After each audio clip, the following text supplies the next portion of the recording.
बंद, ये कनेक्शन साथ है सारे। महेंद्र ये बीच वाले 2 पंखे बंद करवा देना।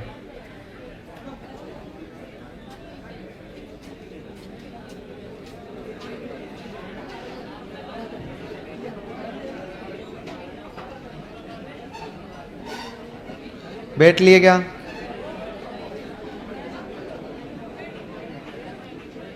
आगे लिखो।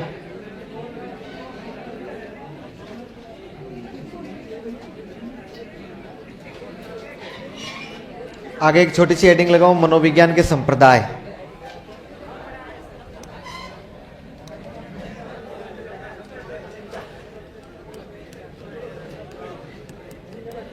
मनोविज्ञान के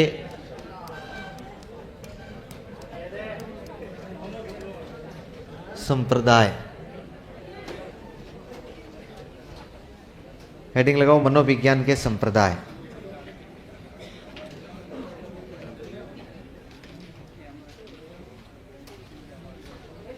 संत एवं संप्रदाय नहीं है, मनोविज्ञान के संप्रदाय है। अच्छा, संप्रदाय पढ़े तो है ना आपने? पढ़े? तो मुझे बताओ संप्रदाय का तात्पर्य क्या होता है? हैं? हाँ हाँ, किसी मार्ग को चलने के लिए मोक्ष की प्राप्ति कर रहे हैं। किसी मार्ग पर चलने पर मोक्ष की प्राप्ति होती है, उसे क्या कहते हैं? मूर्खों, एक ही विचारधारा के लोगों से बना समूह संप्रदाय कहलाता है। अरे संप्रदाय एक वाद होता है। क्या होता है? संप्रदाय क्या होता है? वाद होता है। एक वाद यानी मत होता है। क्या होता है? मत। संप्रदाय एक होता है वाद या मत। कोई भी एक विचारधारा होती है। क्या होती है? आइडियोलॉजिस्ट होती है, विचारधारा होती है। विचारधारा को हम लोग बोलते थे मत या वाद, और उसको यदि ये विचारधारा धर्म से संबंधित है और वो भी हिंदू धर्म से, तो उसको बोलते हैं संप्रदाय। और यदि वो मुस्लिम धर्म से है तो उसको बोलते हैं सिलसिला। नाम सुना है ना, सिलसिला। मैं आपको ये बता रहा हूं कि जैसे मान लीजिए मैंने एक विचार दिया, मैंने एक विचार या फिर मैंने कुछ विचारों का समूह आपको बताया कि मेरा आइडिया ये है। यदि आप लोग मेरे विचारों से सहमत हो गए तो आप मेरे अनुयायी हो जाएंगे कि नहीं हो जाएंगे? मतलब मेरे विचारों के आधार पर चलने वाले व्यक्ति बने कि नहीं बने? अब आप और मेरे से मिलकर एक विचारधारा विकसित हो गई है कि नहीं हो गई है? इस विचारधारा को, इस समूह को हम लोग बोलते हैं संप्रदाय, मत या वाद। यानी किसी एक व्यक्ति की विचारधारा पर चलने वाले लोग या एक विचारधारा पर चलने वाले लोग, वो क्या कहलाता है? संप्रदाय कहलाता है। या फिर क्या कहलाता है? वाद कहलाता है। अब देखिए, वास्तव में मनोविज्ञान क्या है, साइकोलॉजी क्या है, मनोविज्ञान क्या है, इस बात को लेकर सभी मनोवैज्ञानिक एक मत नहीं थे। सभी मनोवैज्ञानिक, कुछ मनोवैज्ञानिक, प्रमुख मनोवैज्ञानिक हुए जिन्होंने अपनी अपनी विचारधाराएं दी। उन्होंने कहा मनोविज्ञान का मतलब ये है, दूसरे ने कहा मनोविज्ञान का मतलब ये है, तीसरे ने कहा मनोविज्ञान का मतलब ये। अब मान लो एक व्यक्ति ने कह दिया कि मनोविज्ञान का मतलब ये है, और उसके मानने वाले लोग, उसके समर्थक और बहुत सारे हो गए, और उसके समर्थक हो गए, समर्थक और वो व्यक्ति मिलके उसका जो संप्रदाय है ना, वो एक पूरा संप्रदाय तैयार हो गया। इस प्रकार के मनोविज्ञान में कई संप्रदाय विकसित हुए। इसका मतलब मनोविज्ञान की कई सारी शाखाएं निकल रही है, कई सारे संप्रदाय विकसित हो रहे हैं। अपने को प्रमुख संप्रदायों के ध्यान रखने हैं, और यह ध्यान रखना है कि उस संप्रदाय का प्रमुख बोपाजी कौन है। प्रमुख बोपाजी का मतलब समझते हैं ना? प्रमुख बोपाजी मतलब वो उसका प्रवर्तक, उसका क्या होना है? प्रवर्तक, जिसने इस विचारधारा को, इस दर्शन को सामने उतारा होगा। और उसके बाद आगे उसके अनुयायी और कौन है? अनुयायी खूब सारे हुए हैं। इस संप्रदाय को इंग्लिश में बोलते हैं स्कूल। क्या बोलते हैं? स्कूल। अच्छा आप सोच के बताइए, स्कूल एक वह संस्था है जहां केवल एक ही विचारधारा के सारे समर्थक लोग होते हैं। एक नहीं है स्कूल में एक ही विचारधारा, कौन सी? सिलेबस, पाठ्यक्रम। आपको पता हो तो सारे के सारे उस पाठ्यक्रम को ही पढ़ते हैं और उस पाठ्यक्रम से ही सहमत होते हैं कि नहीं होते हैं। इसका मतलब है स्कूल एक संप्रदाय है। क्या है? संप्रदाय। अब हमने इस मनोविज्ञान के संप्रदाय देखने हैं, इसका मतलब हमने साइकोलॉजी के स्कूल देखने हैं। किसके स्कूल देख रहे हैं हम लोग? साइकोलॉजी के। तो हमें यह पूछा जाएगा कि साइकोलॉजी के स्ट्रक्चरलिज्म स्कूल का स्थापना किसने की थी, फंक्शनलिज्म स्कूल की स्थापना किसने की थी, गेस्टाल्ट स्कूल की स्थापना किसने की थी, साइको एनालिटिकल स्कूल की स्थापना किसने की थी। अलग अलग संप्रदाय आ रहे हैं, समझ रहे? थोड़ी सी बात समझ में आई ना आपको? संप्रदाय को हम केवल और केवल संत संप्रदाय से, संतों से नहीं जोड़ सकते हैं। संप्रदाय, अच्छा मैं बताऊं, एक विचारधारा है। अच्छा बीजेपी एक संप्रदाय है, कांग्रेस एक संप्रदाय है, आरएलपी एक संप्रदाय है।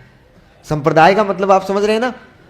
संप्रदाय का मतलब एक विचारधारा, और उस विचारधारा में रहने वाले लोग सब के सब क्या है? उस विचारधारा से सहमत है, उसके अनुयायी है। न केवल सहमत है बल्कि उसके क्या बन चुके हैं? वो अनुयायी बन चुके हैं। इसका मतलब उसी विचारधारा पर चलने वाले लोग हैं वो। तो मैं आपको मनोविज्ञान के संप्रदायों के बारे में बताने वाला हूं।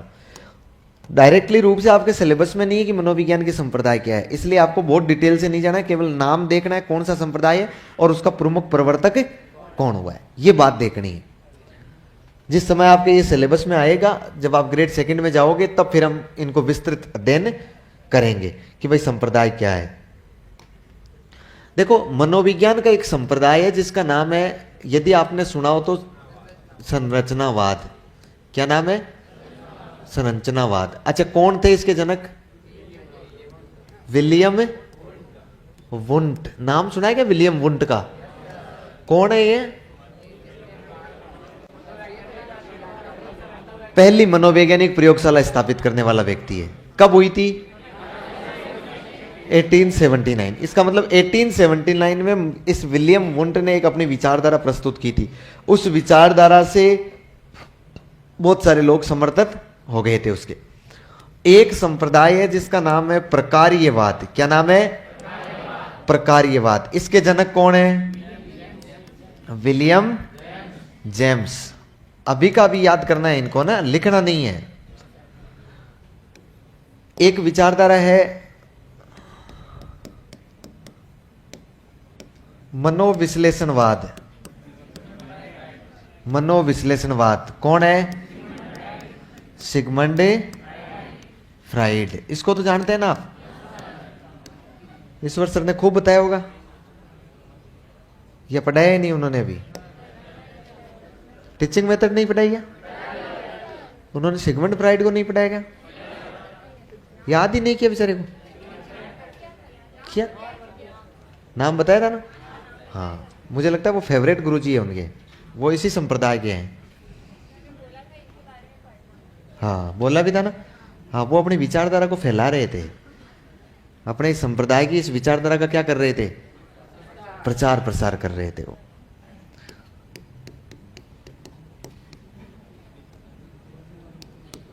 गेस्टाल्टवाद नाम सुना है क्या? कौन है? मैक्स वर्दीमर। Very good, max वर्दीमर। अच्छा आपने कभी व्यवहारवाद का नाम सुना है क्या? ये कौन है? व्यवहारवाद। और व्यवहारवादी है वॉटसन। वेरी गुड, व्यवहारवादी हो गए वॉटसन। अच्छा आपने कभी शास्त्रीयवाद का नाम सुना है क्या? बहुत बढ़िया। शास्त्रीयवाद के जनक कौन है? John Locke. John Locke. अच्छा आपने कभी प्रयोजनीय या प्रेरकीय या हार्मिक संप्रदाय का नाम सुना है क्या? कौन है? William McDougall. Very good. बाकी और चीजें भी बताऊंगा, लेकिन इनका कोई अंत तो है नहीं। आज मैं साइकोलॉजी के बारे में कोई दूसरी परिभाषा दे दूँ, मैं कह दूँ भाई देखो ये है वैसे है, मैं दो चार अपने आप लोगों को इकट्ठा कर लूँ, इकट्ठा करके कहूँ कि तुम भी मानो और तुम भी प्रचार करो, तुम अपने डीपी लगा दो, तुम अपनी पोस्ट लगा दो, इसका मतलब मेरे अनुयायी बन गए कि नहीं बन गए उस विचारधारा के, तो मैं कह दूँ मेरा एक स्कूल ये हो गया, एक स्कूल बन गया। ठीक है, अब ये संप्रदाय है, ये अलग अलग बातें करेंगे, अपने को इन बातों से ज्यादा संबंध नहीं है, लेकिन फिर भी मैं थोड़ा सा समझाने का प्रयास करूंगा आपको कि एक एक लाइन में की चीजें है क्या। ये मैंने जिस क्रम से लिखे है ना उसी क्रम से इनका उद्भव हुआ है, क्रम यही है। इसका मतलब सबसे पहले कौन सा वाद आया था मनोविज्ञान में? संरचनावाद, स्ट्रक्चरलिज्म। संरचनावाद कौन लेकर आए? आपको याद है विलियम वुंट ने 1879 में प्रयोगशाला स्थापित की, और प्रयोगशाला स्थापित करके इन्होंने कहा था कि मनोविज्ञान किसका अध्ययन करता है? व्यवहार का, चेतना का। याद आ रहा है आपको? किसका नहीं करता है? मन का। इससे पहले वाले मनवादी थे ना, वो मानते थे मनोविज्ञान मन का अध्ययन करती है। अब ये 1879 में आके क्या कह रहा है? मनोविज्ञान चेतना का अध्ययन करता है। इसका मतलब ये सीधी सी बात ये कि विलियम वुंट के संप्रदाय का एक ही बात मानना था कि मनोविज्ञान किसका अध्ययन कर रहा है? चेतना का अध्ययन कर रहा है। विलियम वुंट का जो संप्रदाय था उसकी एक ही बात मानने में थी कि विलियम वुंट कहता है कि ये किसका अध्ययन करता है? चेतना का अध्ययन करता है। अच्छा, फिर अध्ययन करके इसने अध्ययन किया भी चेतना का, और अध्ययन करके कहा कि ये जो अपना कॉन्शियंस होता है ना, कॉन्शियंस माइंड, जो चेतना होती है, चेतन मन जो अपना होता है, इस चेतन मन के 3 एलिमेंट्स होते हैं। कितने एलिमेंट्स होते हैं? 3 एलिमेंट्स, मतलब 3 तत्व होते हैं। चेतन मन के कितने तत्व होते हैं? 3। इसने कहा कि चेतन मन में एक तो पाई जाती है संवेदना। क्या पाई जाती है? संवेदना। एक पाया जाता है, वो तो संज्ञान निर्माण की प्रक्रिया है, प्रतिमा या प्रतिबिंब, प्रतिबिंब। और एक होता है भाव या अनुराग, भाव या अनुराग। बताओ चेतना के कितने तत्व बताए? 3। कौन सा? संवेदना। दूसरा प्रतिमा या प्रतिबिंब। तीसरा भाव या अनुराग। अब देखो इनका सही क्रम तो है इनका, भाई तरीका तो है इनका, लेकिन अपने को ये 3 याद रखने हैं। एक तो ये कहता है कि चेतना, कॉन्शियस माइंड में सबसे पहले संवेदना होती है। क्या होगी? सेंसेशन। चेतन मन में क्या होगा? संवेदना। संवेदना होगी तो उस संवेदना के प्रति जब वो अर्थ ग्रहण करेगा ना, उस समय उसके मस्तिष्क में कुछ भाव उत्पन्न होंगे, फीलिंग। इसको क्या बोलते हैं? फीलिंग, भाव। अनुराग मतलब अफेक्शन। फीलिंग उत्पन्न होगी, और फीलिंग उत्पन्न होगी तो उससे संबंधित उसके मस्तिष्क में एक प्रतिमा बनेगी, एक इमेज बनेगी। आपको याद है ये जब संरचना का निर्माण हो रहा है, तत्वों का निर्माण हो रहा है, तो मस्तिष्क में एक इमेज बनती है। मस्तिष्क हमेशा किसी भी चीज को डिकोड करके इमेज के रूप में लेता है, वापस एनकोड करके निकालता है इमेज से। अच्छा, डिकोडिंग डिकोडिंग होती है ना। अच्छा, उसको छोड़िए, डिकोडिंग डिकोडिंग वैसे तो आपने पढ़ तो ली है ना आईसीटी। मैं ये भी नहीं कहूं तो मैं ये कहूं कि जैसे मान लीजिए मैंने मार्कर गिराया था, आपके सामने आवाज आई थी, आवाज आई थी ना, उस आवाज को अपने मस्तिष्क ने प्रतिमा के रूप में धारण कर रखा है। जो संरचना बनी है ना, वो संरचना एक प्रतिमा के रूप में, एक इमेज बनी हुई है। समझ पा रहे? किसी भी चीज को याद करने का मस्तिष्क का एक ही तरीका होता है, मस्तिष्क उसमें फोटोकॉपी करता है। क्या करता है? फोटोकॉपी, इमेज क्रिएट करता है एक। और वो इमेज क्रिएट तब होगी ना जब पहले मस्तिष्क को कुछ भाव उत्पन्न होंगे, कुछ फीलिंग आएगी उससे संबंधित। और फीलिंग तब आएगी ना जब पहली अनुभूति तो मिले, संवेदना तो मिले, जब पहले कम से कम वातावरण से ज्ञान तो मिले। वातावरण से ज्ञान मिलेगा तो फीलिंग होगी, फीलिंग होगी तो इमेज क्रिएट हो जाएगी। बस इसका यह कहना था कि मनोविज्ञान चेतना का अध्ययन करता है, और चेतना 3 तत्वों से निर्मित होती है, और ये 3 तत्व ही है। बात क्लियर? आप याद करके बताओ मुझे, विलियम जेम्स इसके साथ प्रमुख सहयोगी था कि नहीं था? विलियम वुंट के साथ था कि नहीं था? लेकिन विलियम वुंट प्रमुख सहयोगी था, लेकिन इसकी कुछ बातों से सहमत नहीं था। सहमत नहीं था तो उसने अपने एक नई धुनी स्थापित कर ली, नई धाम स्थापित कर ली। यही होगा भाई। वो पहले तो उसका असिस्टेंट हुआ करता था खास, विभूति बांधने का काम करता था। वो बेटा रहता था विलियम वुंट, वहां बेटा रहता था, और उसके पास में बेटा रहता था विलियम जेम्स, फिर वो वॉइब्स, टिचनर, जेम्स सलीर, वो बेटे रहते थे, और वो अनुयायी आते थे। अनुयायी फिर भाव आता था जब उसको, तो उस समय वो क्या करते थे, वो तो मुख्य असिस्टेंट वही था, तो वो भाव में कुछ बताता था और वो क्या करता था, विभूति पैक कर करके उनको दिया करता था। लेकिन धीरे धीरे सीख जाता है ना आदमी, सीख जाता है, तो उसने अपनी नई कोचिंग खोल ली। विलियम जेम्स ने कहा कि भाई अपन तेरे साथ नहीं रहना है, क्योंकि अब हम सारी विद्याएं जानते, पूरी विद्याएं जान ली, और पूरी विद्याएं जान के उन्होंने एक धाम बनाई। अच्छा, अब की बार उन्होंने धाम का नाम संरचनावाद नहीं रखा, क्या रखा, प्रकार्यवाद। प्रकार्यवाद है ना, प्रकार्यवाद। इसलिए अच्छा, धाम बनाकर जो उसके अनुयायी आया ना, उन अनुयायियों को उसने ये कहा कि वो जो है ना विलियम वुंट तो केवल इस बात का ही अध्ययन करता है, केवल इस बात का अध्ययन करता है कि आपके जीवन में क्या दुख चल रहे हैं, आप सो रहे हैं कि नहीं है, आपके साथ ये घटित हुआ, यही बात करता है। इसका मतलब केवल उसकी संरचना बता रहा है, लेकिन बोला हम आपको ये भी बताएंगे कि इनका निवारण कैसे किया जा सकता है, भविष्य को बदला कैसे जा सकता है, हम ये भी बताएंगे। इसने कहा कि संरचनावाद केवल चेतना के तत्वों की संरचना का अध्ययन करता है, चेतना के तत्वों की संरचना। संरचना मतलब एक स्ट्रक्चर फिक्स बनी हुई है कि भाई पहला ये होगा, दूसरा ये होगा और तीसरा ये होगा। इसने कहा कि मनोविज्ञान का काम केवल इतना सा नहीं है, मनोविज्ञान का काम तो ये है कि वो महत्वपूर्ण ये नहीं है कि वो चेतना किन किन तत्वों से मिलकर बनी है, महत्वपूर्ण ये है कि वो चेतना के तत्व कार्य कैसे करते हैं, चेतना के तत्व कार्य कैसे कर रहे हैं, फंक्शन कैसे कर रहे हैं, वो चेतना के तत्व कार्य कैसे कर रहे हैं। वो एक सीढ़ी आगे चला गया कि नहीं चला गया। इसलिए इसके वाद को नाम दिया गया, इसके संप्रदाय को प्रकार्यवाद। क्या नाम दिया गया, प्रकार्यवाद, फंक्शनलिज्म। इसका मतलब अब ये चेतना के तत्वों का क्या करेगा, ये अध्ययन करेगा कि वो कार्य कैसे करते हैं। दो बातें हमारे सामने क्लियर हुई। संरचनावाद कहता है कि चेतना कितने तत्वों से मिलकर बनी होती है, उसकी संरचना का अध्ययन कर लो। जबकि प्रकार्यवाद कहता है कि चेतना के तत्वों के अध्ययन से काम नहीं चलेगा, यह भी अध्ययन किया जाना चाहिए कि चेतना के तत्व कार्य कैसे करते।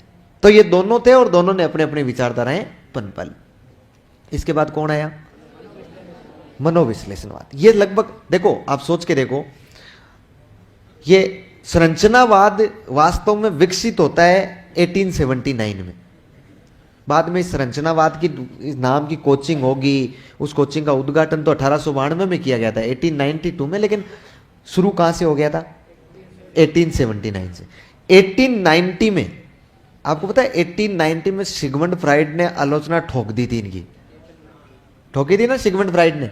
सिगमंड फ्राइड ने कहा नहीं होता है, तब इसको लगा कि यार सिक्का डाउन है, ये तो मामला तो गिरने वाला है, इसकी धाम तो बंद होने वाली है, क्योंकि अब अनुयायी आएंगे ही नहीं। सिगमंड फ्राइड कह चुका है वो कुछ नहीं जानता है। भाई विलियम वुंट को फेल कर दिया कि नहीं कर दिया। तब विलियम जेम्स को कहीं लगा कि यार ये कोचिंग फेल हो जाएगी, इससे अच्छा कि मैं दूसरी कोचिंग कर लूं। तब उसने अलग होके उसने कहा, क्या कहा था कि ये तो तत्वों का अध्ययन नहीं है, ये तो तत्व कार्य कैसे करते हैं इस बात का अध्ययन करता है। 1900 में मनोविश्लेषणवाद का विकास हुआ। लगभग 1900 के आसपास आते आते सिगमंड फ्राइड स्थापित हो गया था। 1900 के पास आते आते सिगमंड फ्राइड क्या हो गया था, स्थापित हो गया था। सिगमंड फ्राइड ऑस्ट्रिया वियना का रहने वाला एक प्रसिद्ध मनोवैज्ञानिक था। सिगमंड फ्राइड के पापा एक व्यापारी हुआ करते थे। ये फ्रीबर्ग में जन्मा था और बाद में ऑस्ट्रिया में इसका परिवार सेट हो गया, तो वो ऑस्ट्रिया में ही रहने लग गया था। उसके बाद धीरे धीरे चल के इसने डॉक्टरी कर ली, इसने बहुत सारी उपाधियां ली थी, बहुत सारा अध्ययन किया था, डॉक्टरी कर ली थी, डॉक्टर बन गया था। और डॉक्टर बना था ये पागलों के अस्पताल में। किसके अस्पताल में डॉक्टर था ये? व्यक्ति पागल क्यों होता है इसने बताया, उसका कारण अचेतन होता है। इसने क्या बताया, अचेतन। आप सोच के देखिए, मैंने कहा था ना चेतन, अचेतन और अचेतन तीन होते हैं। अच्छा, अचेतन में आपको पता हो तो स्टोर रहता है, सारी चीज स्टोर रहती है। उनमें से मैंने कहा यदि वो सुगत अनुभव जो बाहर आएंगे ना, तो वो तो आप व्यक्ति को खुशी प्रदान करते हैं। उससे तो व्यक्ति पागल नहीं होता है, खुश होता है। उल्टा पागल नहीं होता है, क्या होता है, खुश होता है। लेकिन यदि वो दुखद अनुभव और दमित इच्छाएं यदि कहां आ रही है, चेतन में आ रही है। जैसे आपका अभी वर्तमान में एक भयंकर वाली इच्छा है कि मुझे नौकरी लगना है और मुझे मास्टर बनना है। किसी कारणवश यदि आप मास्टर नहीं बन पाए, आप मास्टर बन पाना संभव नहीं है, तो वो इच्छा आपके कहां चली जाएगी?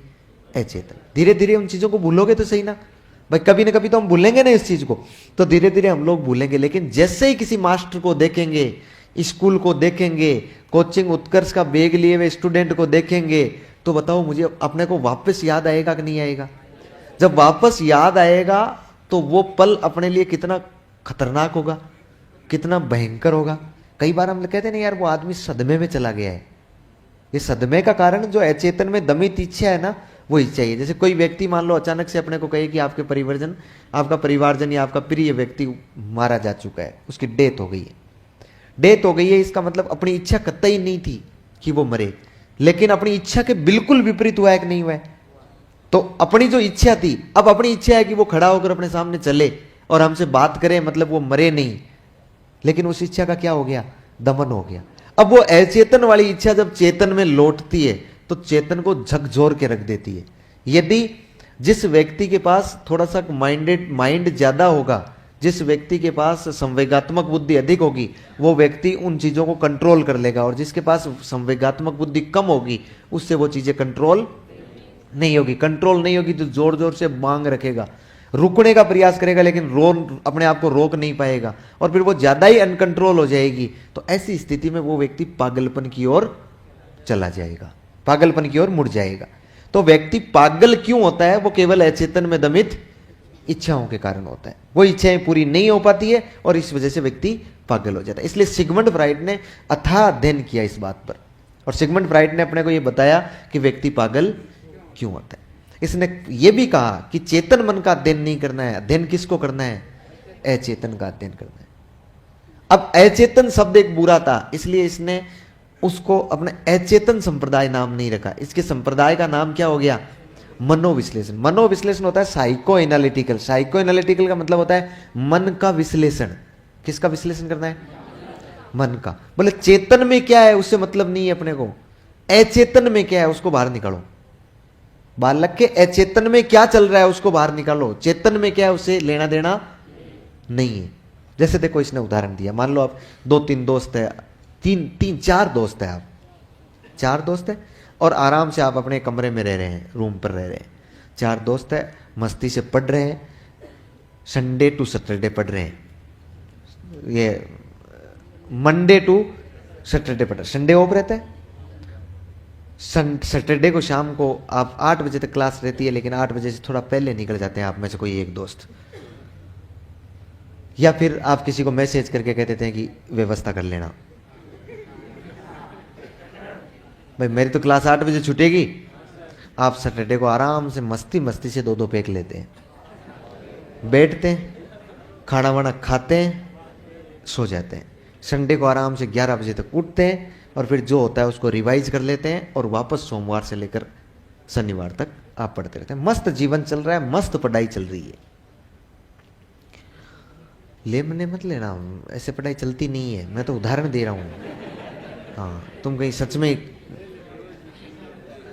अब आपके साथ आपका एक दोस्त और रुकने आ गया, मतलब वो नया आ गया, अब आपके कमरे में रुकेगा वो, और आपका दोस्त भी नहीं है, उसको दोस्त भी बनाना है आपको। आज हो गया शुक्रवार, कल है शनिवार, आपका तो नंबर है। अब यार दोस्त के सामने ऐसे कैसे कह दें कि यार हैं, हाँ व्रत है, नहीं होगा। ऐसे कैसे कहें उसे कि भाई तू भी ले ले, ये भी तो नहीं हो सकता ना। आपकी चिंताएं बढ़ती जा रही है। डायरेक्ट कहने से वो मना करेगा कि नहीं करेगा? अरे सीधा कहेंगे तो वो मना करेगा। कुछ ही दोस्त, कुछ ही लोग बेशर्मे होते हैं, बाकी तो सबके पास शर्म तो होती है, थोड़ी बहुत इज्जत तो होती है। वो मना करेगा निश्चित रूप से। अब आप सोच कर देखिए, आपने प्लान बनाया है, आपने शुक्रवार को शाम को या शनिवार को शाम को मान लो यहाँ से थोड़ा जल्दी चले गए, बोले पहले उसको भी सेट करना है, तो वहाँ जाके ना आप छत पर बैठे हैं आराम से। छत पर बैठे बैठे आप अचानक से, क्योंकि आपका तो प्लान है वो, क्योंकि उसके मन का विश्लेषण करना है, सिगमंड फ्राइड को काम में लेना है, तो आपने वो आराम से मस्ती से बैठा है, बातचीत कर रहे हैं, आपने अपने ही खास दोस्त से कहा कि यार तू थोड़ी कम पिया कर रही है यार। उसने कहा क्या हुआ? बोले यार क्या क्या हुआ यार, तू उस दिन थी तेरी ज्यादा हो गई थी, तो हम बाइक के बीचों बीच तुझे बिठा के एक आगे बैठ के एक पीछे बैठ के बांध के लाए थे तुझे यार। उतने में तीसरा कहेगा, बोले तू तू रहने दे, तू ज्यादा मत बोल, तुझे याद है उससे पहले वाले दिन क्या हुआ था? बोले क्या याद है पहले वाले दिन? मैं सही था। बोले सही कहाँ था? याद कर, तू गया था, हम सभी गए थे, तूने इतनी पी ली थी, वो फोकट की मिल रही थी, और तूने इतनी पी ली थी, इतनी पी ली थी कि तू वहीं पर गिर गया था। फिर हम लोगों ने बाइक पर भी नहीं चल सका, तू हम लोगों ने ऑटो करके तेरे को यहां तक पहुंचाया है, हैं? हाँ। चौथा वाला कहेगा तू भी रहने दे, ज्यादा ज्यादा लोड नहीं लेना, ज्यादा ज्ञान भी नहीं देना है। उससे पहले वाला दिन याद कर, तू हम गए थे पुष्पा 2 देखने, और तू अंदर बैठा बैठा ही इतनी ले ली थी कि मुश्किल से तुम हमारे साथ बाहर आया, और बाहर आते ही तू वहां नाली के पास गिर गया था। हम ऑटो कर रहे थे, उतने में वो कुत्ता था, वो मुंह चाट रहा था तेरा। बाकी भी कुछ किया होगा कुत्ते ने।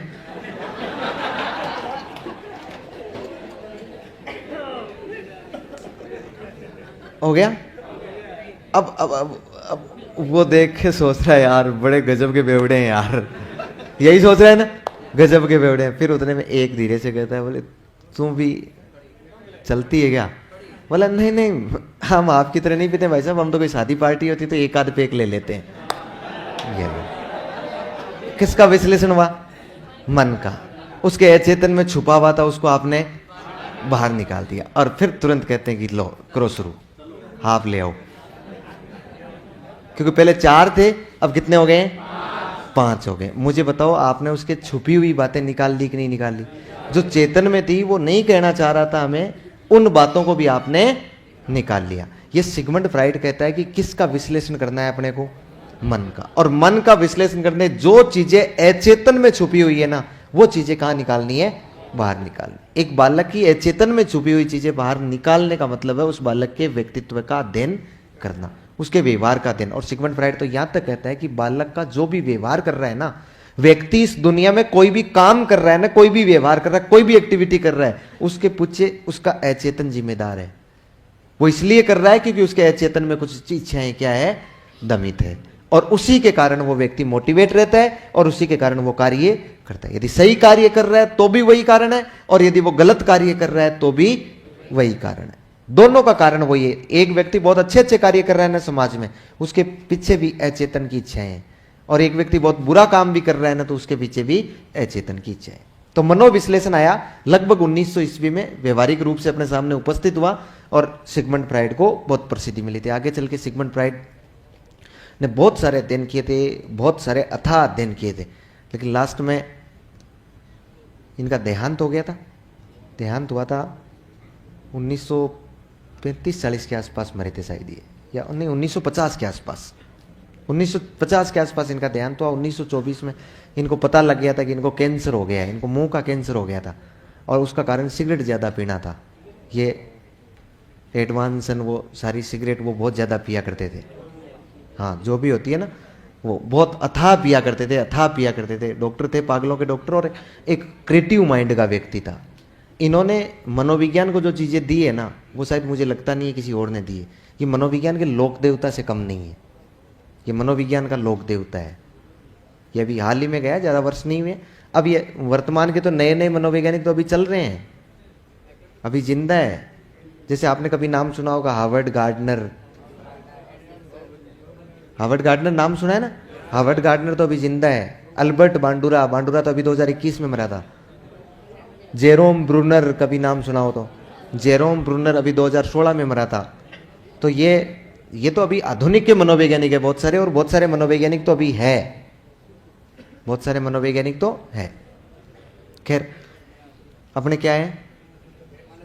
मनोविज्ञान के संप्रदाय। तो 2 संप्रदाय, और तीसरा कौन सा आया?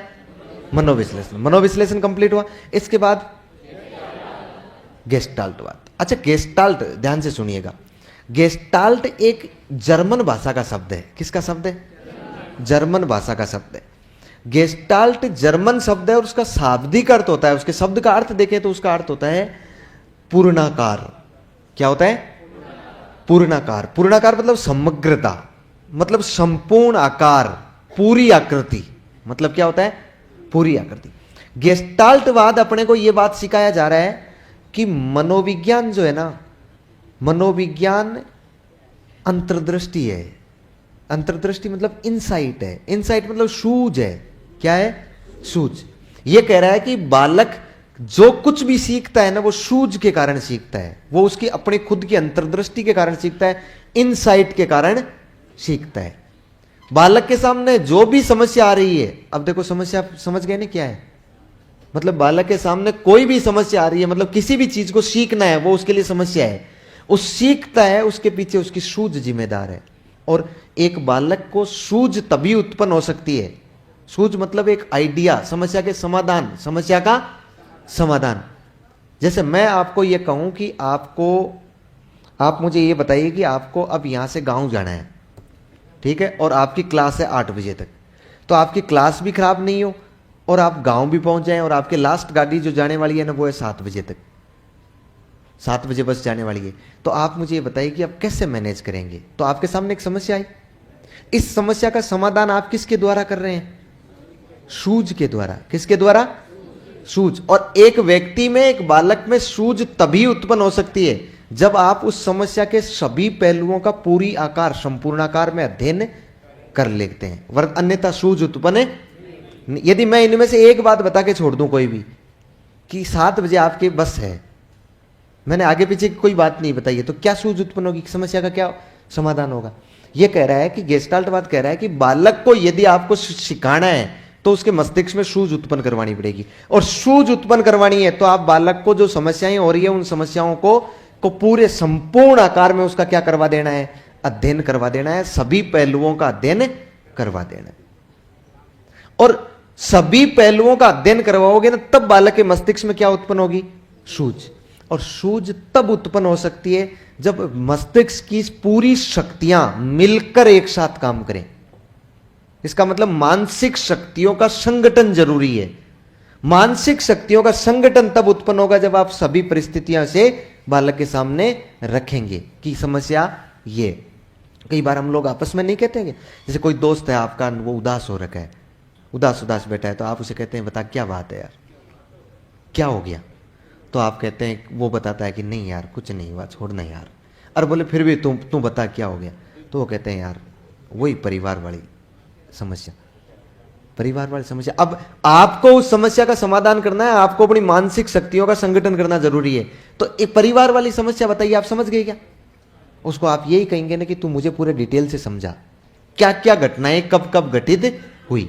जब वो पूरा आपको डिटेल से समझाएगा ना, तो आपके मस्तिष्क की पूरी शक्तियां एक साथ होकर काम करेगी और उस पर एक समस्या का समाधान आपकी मानसिक शक्तियां निकाल लेगी कि नहीं निकाल लेगी? तो मानसिक शक्तियों के संगठन का विज्ञान मानता है गेस्टाल्टवाद, और वो कहता है कि वो मानसिक शक्तियां संगठन तब हो पाएगी जब आप समस्या का क्या करेंगे? संपूर्ण आकार में अध्ययन करेंगे। बात समझ रहे हैं? तो ये सूझ पर आधारित आ गया। इसके अगला संप्रदाय व्यवहार। व्यवहारवाद को तो हम आगे खूब पढ़ेंगे।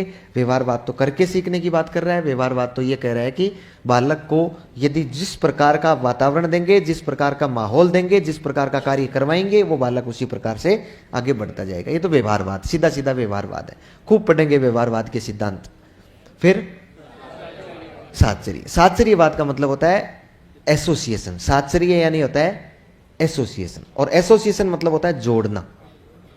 एक परिस्थिति को दूसरी परिस्थिति से जोड़कर सीखना, एक परिस्थिति को दूसरी परिस्थिति से जोड़कर सीखना साहचर्यवाद का प्रमुख धर्म है कि भाई पूर्व ज्ञान को नए ज्ञान से जोड़कर सीखो। यही साहचर्यवाद है, यही एसोसिएशन है। जैसे आपको बताओ तो बहुत सारी चीजें साहचर्यवाद पर डिपेंड होती है। जैसे आप घर वालों को पूछेंगे, आजकल वाले तो फिर भी मॉडर्न हो गए, घर वालों को पूछेंगे मेरा बर्थडे कब है, तो उनको नहीं पता है, क्योंकि वो अनपढ़ है, तो उनको नहीं पता कि आपकी क्या तारीख रहेगी, क्या आपकी सन रहेगी। लेकिन घर वाले एक चीज को बहुत अच्छी तरीके से जोड़ रखा होगा, आपके इस जन्म को उन्होंने किसी न किसी एक विशेष परिस्थिति से जोड़ रखा होगा। और परिस्थिति ये कि अच्छा तेरा जन्म, क्या तेरा जन्म हमें आज भी याद है, वो तेरे अंकल की शादी थी, अंकल की शादी थी उस वर्ष के आखा तीज को, और उस अंकल की शादी से 15 दिन पहले तू पैदा हुआ था। इसका मतलब उन्होंने एक परिस्थिति को दूसरी परिस्थिति के साथ जोड़कर सीखने का काम किया है। शास्त्रीयवाद यही कहता है कि एक परिस्थिति को दूसरी स्थिति के साथ में क्या कर लिया जाए, कनेक्ट कर लिया जाए, एसोसिएट कर लिया जाए। और हार्मिक या प्रेरकीय संप्रदाय या प्रयोजन संप्रदाय किसने दिया? William McDougall. विलियम मैकडूगल ने कहा कि बालक मूल प्रवृत्तियों के कारण कोई कार्य करता है, मूल प्रवृत्तियां ही महत्वपूर्ण होती है, और मूल प्रवृत्तियां को एक इसने प्रयोजन बताया है। उसने कहा कि एक उद्देश्य होता है। प्रयोजन यानी क्या होता है? उद्देश्य। मतलब किसी भी कार्य के पीछे क्या होता है? उद्देश्य, और वो उद्देश्य होती है मूल प्रवृत्तियां। तो आप लिखेंगे या सेकंड वाला नहीं आया? नींद के कारण? नींद तो नहीं आ रही थी। चलो बताऊंगा, एक बार लिख लो, नहीं बाकी को आ जाएगी। मनोविज्ञान के संप्रदाय लिखा है, नंबर 1 लिखो संरचनावाद। हेडिंग तो डाल ली, मनोविज्ञान के संप्रदाय है, नई हेडिंग है। शिक्षा मनोविज्ञान के क्षेत्र पूरे हो गए हैं, आगे हेडिंग लगानी है मनोविज्ञान के संप्रदाय। लगाइए ना। उसके बाद नंबर 1 लिखना है उसमें संरचनावाद संप्रदाय।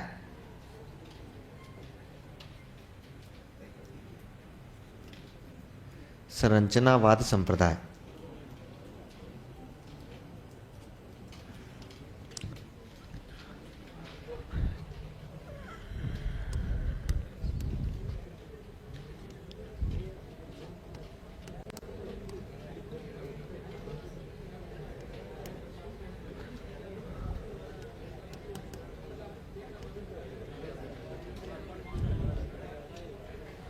स्ट्रक्चरलिज्म। संरचनावाद को इंग्लिश में क्या बोलेंगे? स्ट्रक्चरलिज्म। अच्छा एक बात और बता देता हूं मैं, पहले दिन शायद मैंने नहीं बताया होगा आपको। मनोविज्ञान बिना अंग्रेजी के सोल्व नहीं होगी, इसलिए मैं जो अंग्रेजी मीनिंग लिखता हूं ना उसमें मुझे कहने की जरूरत नहीं होगी आपको कि आप लिखेंगे, उसका अंग्रेजी मीनिंग निश्चित रूप से लिखेंगे। स्पेलिंग गलत हो उस बात से चिंता नहीं करनी है, इस बात से चिंता करनी है कि स्ट्रक्चरलिज्म हमें शब्द याद रह जाए। और स्ट्रक्चरलिज्म क्या होता है? संरचनावाद। क्योंकि जब हम आगे बढ़ेंगे ना तो एक शब्द और आएगा कंस्ट्रक्टिविस्ट, और कंस्ट्रक्टिविस्ट को भी हिंदी में संरचनावाद बोलते हैं, जबकि वो अलग मैटर है और ये अलग मैटर है। बहुत अंतर आ जाएगा। हिंदी में वर्ड ऑफ सेंस बहुत सारे होते हैं और इनमें 1-2 ही होते हैं।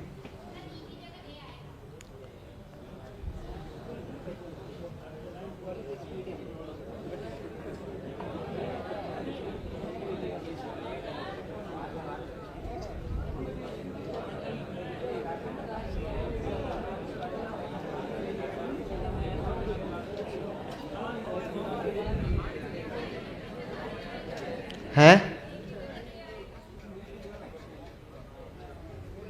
ये आ गया। अब कौन है अंग्रेजी मीडियम के? आप में अंग्रेजी मीडियम के हाथ खड़े करो। हाँ, और अब ध्यान रखना, इनका बहुत सारे मीनिंगों की जरूरत पड़ेगी हमें।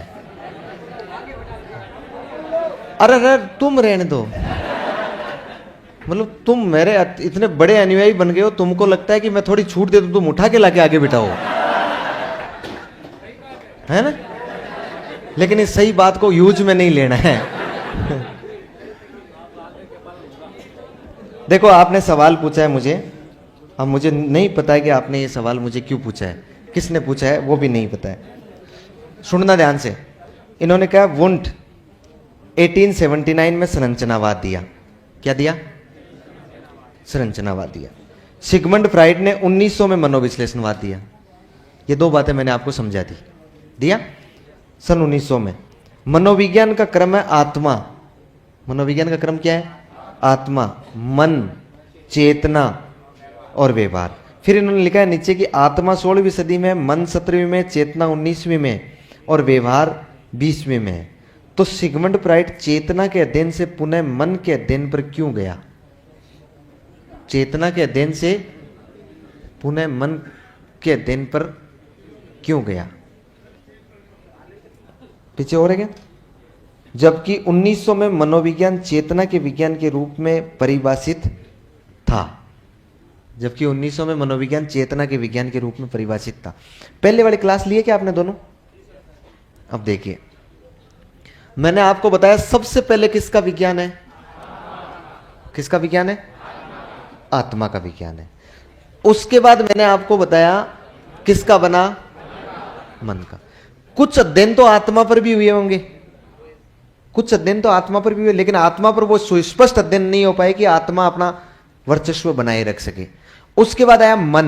मन के अध्ययन हुए। मन के अध्ययन में मैंने आपको बताया बाकी कुछ तो नहीं हो पाया, लेकिन इतना जरूर हो पाया कि मन की 3 अवस्थाएं होती है, चेतन, अचेतन और अर्धचेतन और अर्धचेतन। ठीक है, ये 3 स्थितियां देखी थी ना हमने।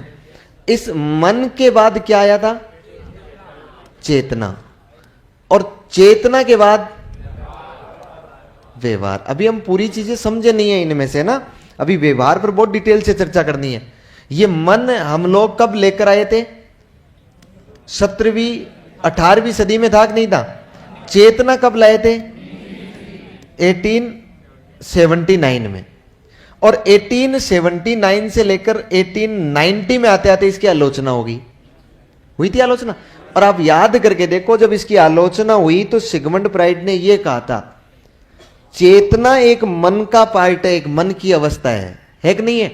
सिगमंड फ्राइड ने यह कहा था कि मैं नहीं जानता हूं कि किसका विज्ञान बनाओगे, लेकिन मैं इसको चेतना का विज्ञान नहीं कहूंगा। यदि आपको अध्ययन करना है तो किसका करना है? अचेतन का करना है। यह मन से दूर नहीं जा रहा है, यह मन का विरोध नहीं कर रहा है, यह कह रहा है कि अध्ययन का क्षेत्र चेतन मन नहीं होकर क्या होना चाहिए? अचेतन। यह चेतना भी मन ही है, यह चेतना भी क्या है? मन की एक स्टेज ही है। और यह अचेतना भी क्या है?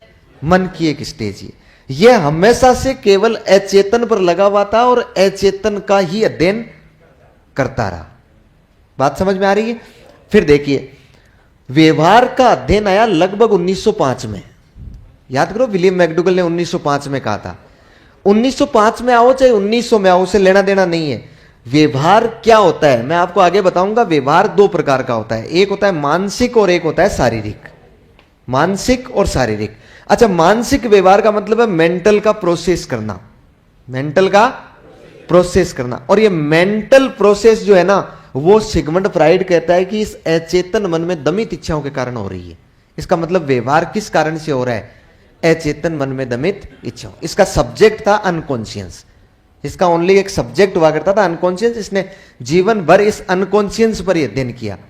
इसने कहा कि व्यवहार का अध्ययन, व्यवहार क्यों करता है कोई बालक? क्योंकि उसके अचेतन में कुछ इच्छाएं दमित है। तो ये सिगमंड फ्राइड कभी भी व्यवहार पर नहीं आया, इसने व्यवहार से इससे कोई लेना देना नहीं था। इससे तो लेना देना इस बात से था कि ये जो मन की अवस्थाएं विश्लेषित की गई है ना, इन मन की अवस्थाओं में चेतना के अध्ययन से नहीं था, किसके अध्ययन से था? अचेतना। जबकि यहां पर मनवादी ये मान रहे थे या फिर चेतनावादी ये मान रहे थे कि व्यक्ति व्यवहार इस चेतन मन के कारण कर रहा है, मतलब जानबूझ के कर रहा है। व्यक्ति जब कोई भी काम कर रहा है तो जानबूझ के कर रहा है। इसने कहा कि जानबूझ के नहीं कर रहा है। एक व्यक्ति पागल जानबूझ के नहीं हुआ है, क्योंकि उसके अचेतन में जो दमित इच्छा है ना, उसने उसको झकझोर दिया है और उसकी वजह से वो पागल हुआ। तो हमेशा से ये तो अचेतन का अध्ययन कर रहा था। ये आगे इस चेतना से आगे ये लोग व्यवहारवादी थे। इन्होंने कहा कि व्यवहार का पूरे का अध्ययन करना है, केवल और केवल चेतना से कोई लेना देना नहीं है। व्यक्ति जो भी व्यवहार कर रहा है ना, प्राणी जो भी व्यवहार कर रहा है, उन सब का अध्ययन करो आप। और व्यवहार में मानसिक भी हो जाएगा और व्यवहार में शारीरिक भी हो जाएगा। इसका मतलब ये चेतना के बाद जो व्यवहार है ना, ये इसका बहुत विस्तृत रूप है। चेतना तो इस व्यवहार का केवल एक छोटा सा पार्ट है। व्यवहार का आधा पार्ट है मन, और उसका भी 10% भाग क्या है? चेतना। और व्यवहार तो बहुत विस्तृत शब्द है। व्यवहार में दोनों प्रकार है, व्यवहार में चेतना भी है, व्यवहार में अर्ध चेतना भी है, व्यवहार में अचेतना भी है। और व्यवहार में न केवल मानसिक व्यवहार है बल्कि शारीरिक व्यवहार भी है। समझ पा रहे हैं चीज को? तो ये नहीं गया कभी भी, ये ना तो व्यवहार में आया था और ना ही व्यवहार में रहा।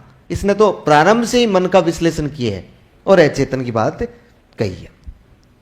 लिखो आगे, कहां लिख रहे थे हम? संरचनावाद संप्रदाय। किसने दिया है? विलियम वुंट ने। लिखो।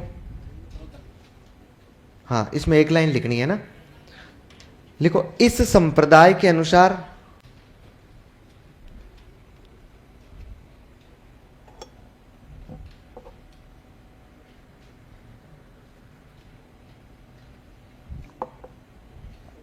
मनोविज्ञान चेतना का अध्ययन करता है।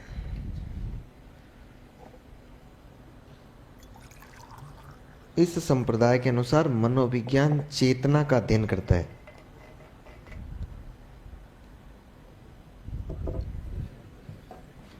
इस संप्रदाय के अनुसार मनोविज्ञान चेतना का अध्ययन करता है। इसी में एक लाइन और लिख लो। चेतना निम्न 3 तत्वों से मिलकर बनी होती है।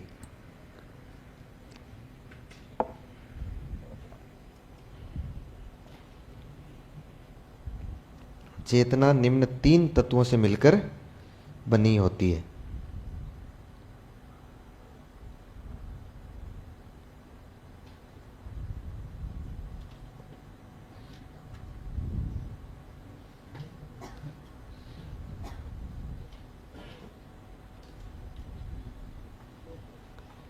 कितने तत्वों से मिलकर बनी होती है? 3 तत्वों से मिलकर नंबर 1 तो लिखो संवेदना, नंबर 2 लिखना भाव या अनुराग। नंबर 1 तो संवेदना और नंबर 2 लिखना भाव या अनुराग।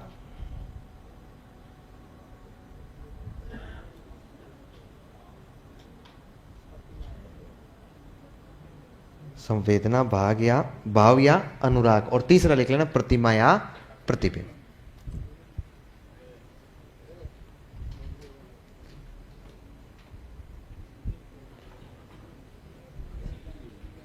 एक लाइन और लिख लेना ना। लिखो, अर्थात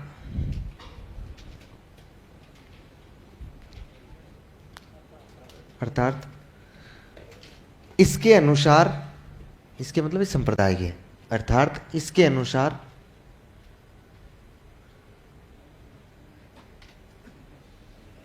इन चेतना के तत्वों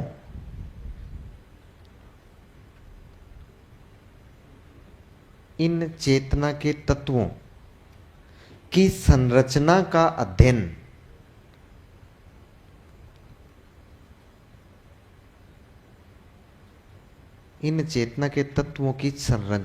अध्ययन करना ही मनोविज्ञान का महत्वपूर्ण विषय है।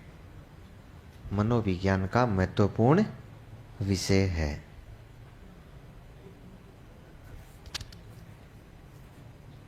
मनोविज्ञान का महत्वपूर्ण विषय है।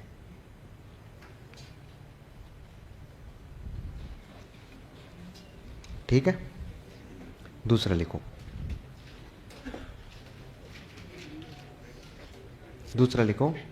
प्रकार्यवाद। क्या? प्रकार्यवाद को क्या बोलेंगे?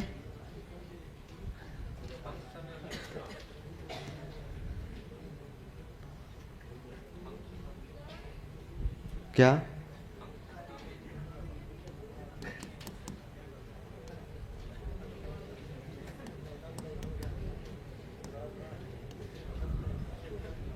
हाँ बोलो। हैं? हाँ, आगे लिखेंगे है ना। लिखो आप तो। फंक्शनलिज्म, जैसे स्ट्रक्चरलिज्म है वैसे ही क्या है ये? फंक्शनलिज्म।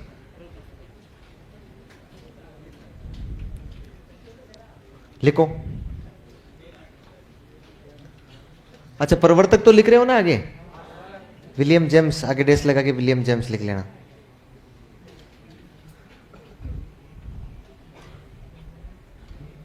लिखो, इस संप्रदाय के अनुसार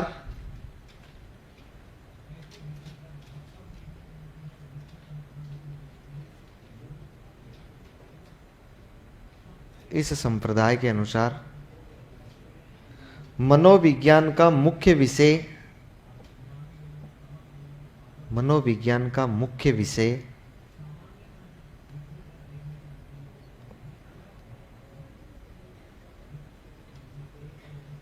मनोविज्ञान का मुख्य विषय चेतना के तत्वों, चेतना के तत्वों की,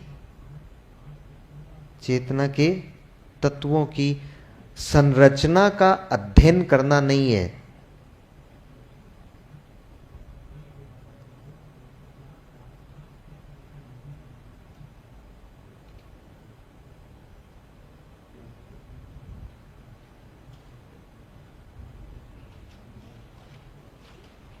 अध्ययन करना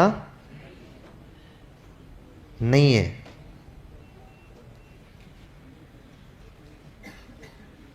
जबकि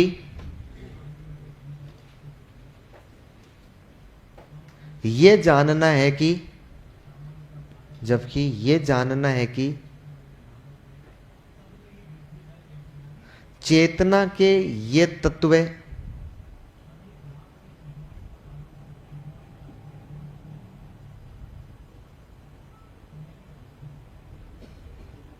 चेतना के ये तत्व कार्य किस प्रकार से करते हैं, कार्य किस प्रकार से करते हैं।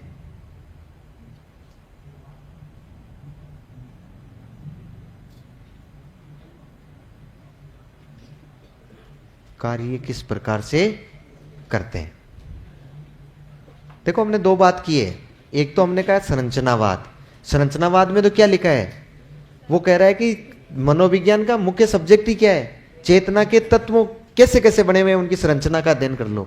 लेकिन ये कह रहा है कि चेतना के जो तत्व संवेदना है वो कैसे काम कर रही है, संवेदना कैसे हो रही है, भाव उत्पन्न कैसे हो रहा है और प्रतिमा कैसे निर्मित हो रही है, इस बात का अध्ययन करना मनोविज्ञान का मुख्य विषय है। बस अंतर सिर्फ इतना सा है, वो तो चेतना के तत्व स्ट्रक्चर का, जैसे ये बिल्डिंग बनी हुई है ना, तो संरचनावाद तो केवल ये कहता है कि ये बिल्डिंग किन किन तत्वों से मिलकर बनी है। इसमें ईंटें काम आई है, इसमें पत्थर काम आया है, इसमें सीमेंट काम आई है, इसको मजदूर ने बनाया है, तो ये चीजें इसमें काम आई है। लेकिन संरचनावाद ये कहता है कि जब ये बिल्डिंग बनाई गई तो कौन सी प्रक्रिया अपनाई थी, ये बिल्डिंग कैसे बनाई गई थी, उन पत्थरों को काम कैसे लिया गया था, ईंटों को काम कैसे लिया गया था, सीमेंट को काम कैसे लिया गया था। ये फंक्शनलिज्म है, ये कार्य की बात कर रहा है। नंबर 3 लिखो, मनोविश्लेषणवाद।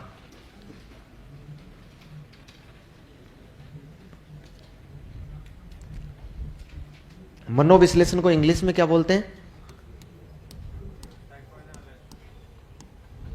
Psycho analysis, मनोविश्लेषण, psycho analysis.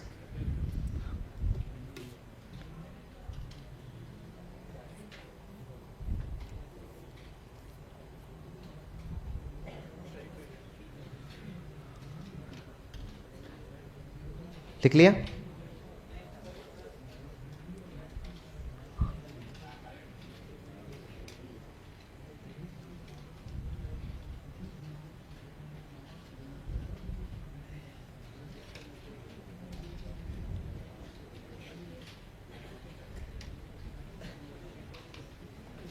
लिखो, इसके अनुसार, इसके तो क्या, इनके अनुसार, थोड़ी इज्जत तो दो यार फ्राइड को।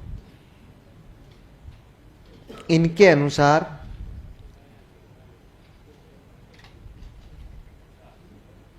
इनके अनुसार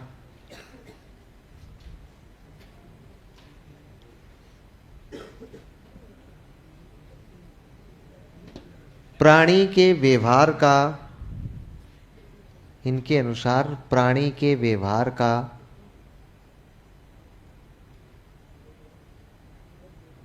मुख्य कारण, प्राणी के व्यवहार का मुख्य कारण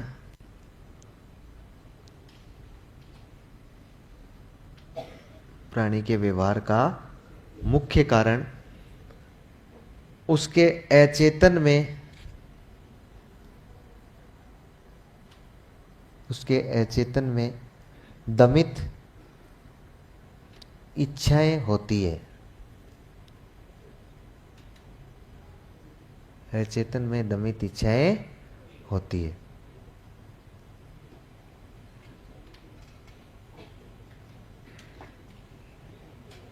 इसका अध्ययन करना ही मनोविज्ञान का महत्वपूर्ण विषय है।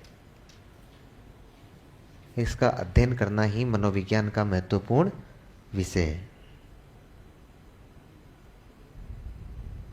इसका अध्ययन करना ही मनोविज्ञान का महत्वपूर्ण विषय है।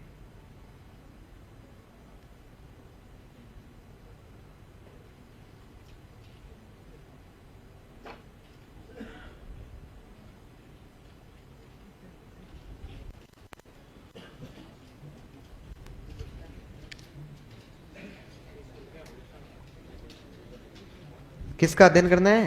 अचेतन में दमित इच्छाओं का अध्ययन करना ही महत्वपूर्ण विषय। हो गया मनोविश्लेषणवाद।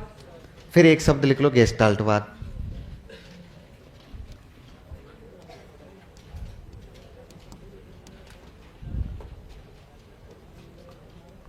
गेस्टाल्ट, यही शब्द है केवल, गेस्टाल्ट, छोटा सा शब्द। इस गेस्टाल्ट का शाब्दिक अर्थ होता है समग्रता, है ना, वो तो आगे लिखेंगे। गेस्टाल्ट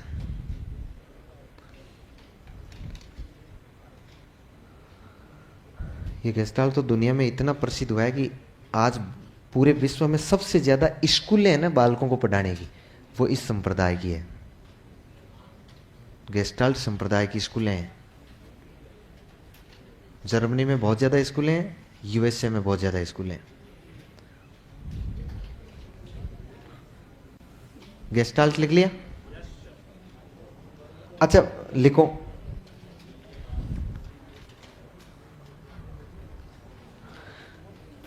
इस संप्रदाय के अनुसार मनोविज्ञान, इस संप्रदाय के अनुसार मनोविज्ञान मानसिक शक्तियों, मानसिक शक्तियों, इस संप्रदाय के अनुसार मनोविज्ञान मानसिक शक्तियों के संगठन, मानसिक शक्तियों के संगठन का विज्ञान है। इस संप्रदाय के अनुसार मनोविज्ञान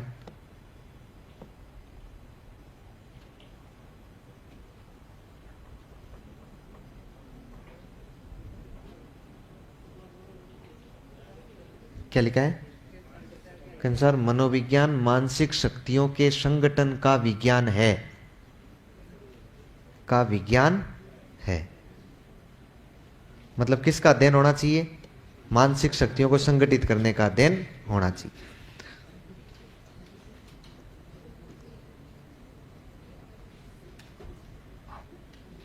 अब रहने दो, इसमें और क्यों बकवास लिखे?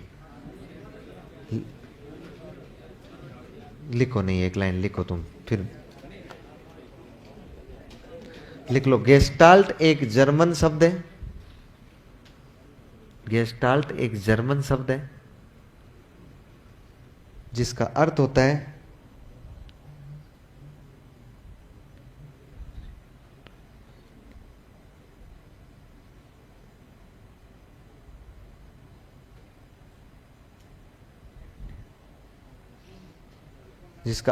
है समग्रता या पूर्णाकार।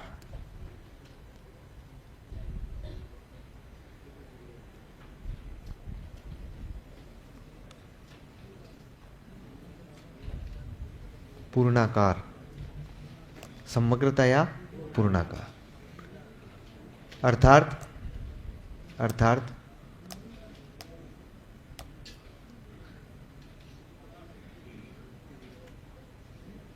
बालक का अधिगम, बालक का अधिगम सूझ के आधार पर होता है। सूझ, सूझबूझ, बालक का अधिगम सूझ के आधार पर होता है एवं सूझ को विकसित करने के लिए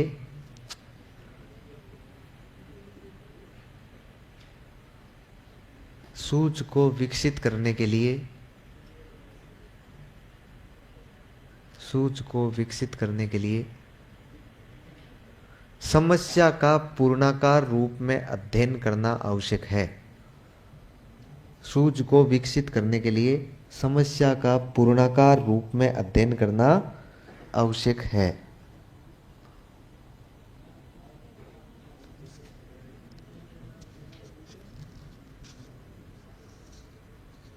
पूर्णाकार रूप में अध्ययन करना आवश्यक है।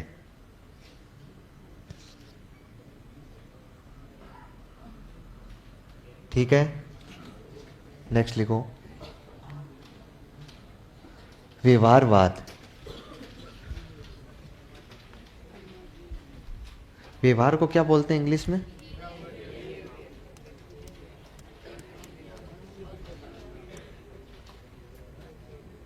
बिहेवियर।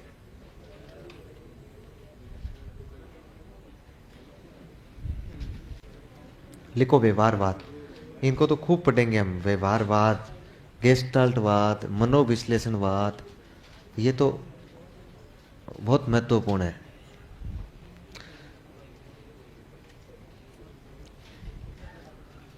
अच्छा देखिए व्यवहारवाद क्या कहता है,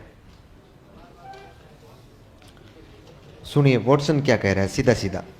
ये व्यवहारवाद क्या कहता है? ये कहता है कि मनोविज्ञान एक वस्तुनिष्ठ विज्ञान है। क्या है? ऑब्जेक्टिव विज्ञान है। और मनोविज्ञान एक प्रयोगात्मक विज्ञान है। मतलब मनोविज्ञान में प्रयोग भी हो रहे हैं और मनोविज्ञान कैसा है? ऑब्जेक्टिव भी है। इसका मतलब सब पर समान रूप से लागू होता है। तो मनोविज्ञान एक वस्तुनिष्ठ भी है और मनोविज्ञान एक प्रयोगात्मक भी है। क्या है? देखना ध्यान से, मनोविज्ञान एक वस्तुनिष्ठ भी है और मनोविज्ञान एक क्या है? प्रयोगात्मक भी है। और प्रयोग जो आप लोग करते हैं वो प्रयोग आप लोग कर सकते हैं इसमें अवलोकन विधि के द्वारा। किसके द्वारा? अवलोकन मतलब ऑब्जर्वेशन, ऑब्जर्व करना। अवलोकन मतलब यही होता है, मतलब इसका मतलब होता है देख कर। भाई प्रत्यक्ष रूप से क्या होता है? प्रत्यक्ष रूप से आप लोग व्यवहार को देख कर क्या कर सकते हैं? अवलोकन कर सकते हैं। यदि आपको अवलोकन करना है तो निश्चित सी बात है कि वो अवलोकन, आपको बताओ तो ये व्यवहार किसके विपक्ष में आया था? अरे चेतना के विपक्ष में नहीं आया था क्या? व्यवहार। इसने कहा था, व्यवहारवाद का कहना है कि जो मनोविज्ञान होता है ना, वो मनोविज्ञान एक प्रयोगात्मक विज्ञान है। कैसा विज्ञान है? प्रयोगात्मक। और साथ में कैसा है? वस्तुनिष्ठ। और प्रयोगात्मक या वस्तुनिष्ठ मनोविज्ञान है। इस वस्तुनिष्ठता के कारण इसका जो अध्ययन किया जा सकता है ना, वो अध्ययन कैसे किया जा सकता है? अवलोकन विधि द्वारा किया जा सकता है। मतलब निरीक्षण विधि द्वारा किया जा सकता है। प्रत्यक्षतः अवलोकित करना पड़ता है अपने को। क्या करना पड़ता है? मतलब डायरेक्ट रूप से उसको देखना पड़ता है। और ये डायरेक्ट रूप से देखना, चेतना के व्यवहार को देखना संभव नहीं है। चेतना के व्यवहार को मतलब मानसिक व्यवहार को देखना संभव नहीं है। उस व्यक्ति के मस्तिष्क में क्या चल रहा है इस बात को आप लोग नहीं देख सकते। उस व्यक्ति के मस्तिष्क में जो उत्पन्न हुआ था उसके कारण उसका शरीर क्या व्यवहार कर रहा है, इस व्यवहार को आप लोग देख सकते हैं। उसके आधार पर आप पता लगा सकते हैं कि उसके मस्तिष्क में क्या चल रहा है। आप सोच के देखिए, जैसे मान लो किसी एक बालक ने दूसरे बालक के थप्पड़ मारी है,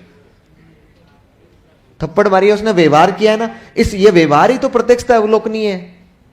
वो उसके मस्तिष्क में क्या चला था वो अवलोकनीय थोड़ी है, अवलोकनीय है उसका व्यवहार। जब उसने ये व्यवहार कर दिया ना, तो इस व्यवहार के आधार पर आप लोग पता लगा सकते हैं कि इस बालक के मस्तिष्क में क्या चला, इसके चेतना के तत्वों ने किस प्रकार से कार्य किया होगा। इसलिए इन्होंने कहा कि चेतना का व्यवहार करना, चेतना का अध्ययन करना संभव नहीं है। संभव क्या है? व्यवहार का अध्ययन करना, बिहेवियर का अध्ययन करना। और बिहेवियर के अध्ययन के आधार पर ही आप लोग कहां तक पहुंच पाएंगे? चेतना तक पहुंच पाएंगे। तो सीधा सीधा मैं कहूं तो कौन सा संप्रदाय है जो मनोविज्ञान को एक प्रयोगात्मक और वस्तुनिष्ठ विज्ञान के रूप में देखता है? तो वो कौन सा हो जाएगा? व्यवहारवाद। मतलब सब पर समान रूप से लागू है और उसका प्रयोग किया जा सकता है। लिखो, इसके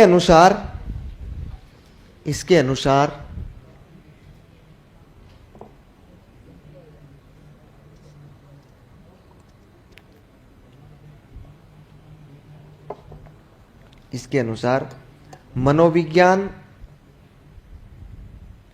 एक प्रयोगात्मक एवं, इसके अनुसार मनोविज्ञान एक प्रयोगात्मक एवं वस्तुनिष्ठ विज्ञान है। मनोविज्ञान एक प्रयोगात्मक एवं वस्तुनिष्ठ विज्ञान है।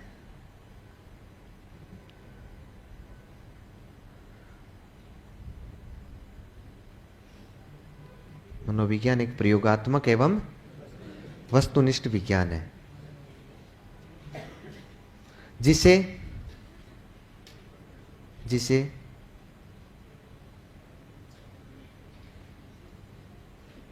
अवलोकन विधि द्वारा लागू किया जा सकता है। जिसे अवलोकन विधि द्वारा लागू किया जा सकता है।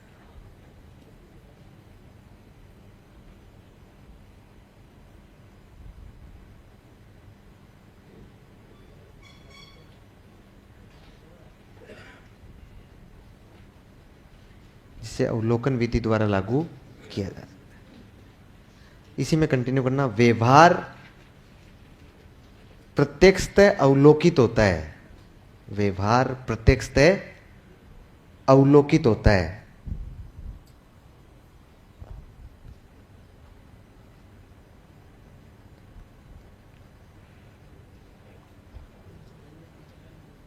व्यवहार प्रत्यक्षतः अवलोकित होता है। अतः मनोविज्ञान को इस संप्रदाय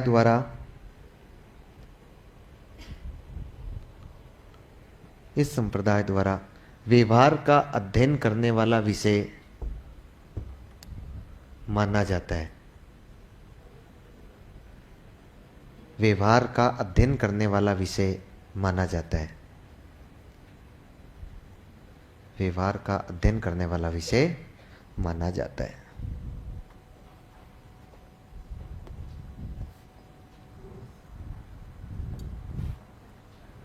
हो गया क्या?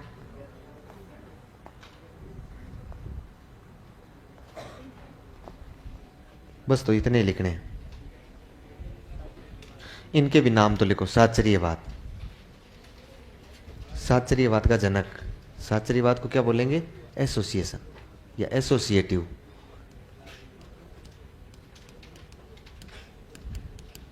एसोसिएशन यानी होता है साचर्य।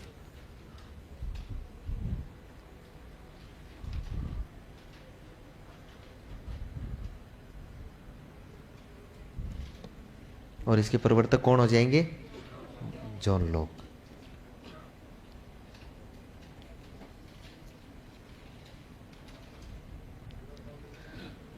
John Locke. लिखो यह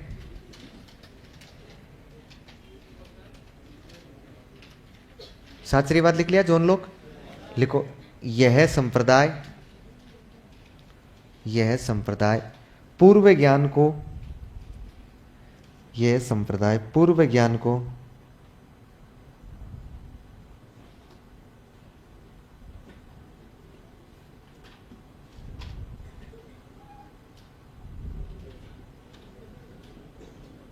पूर्व ज्ञान को नए ज्ञान से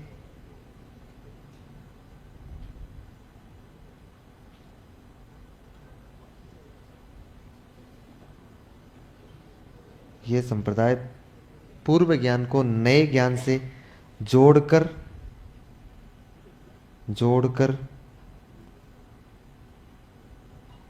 सीखने की सिफारिश करता है।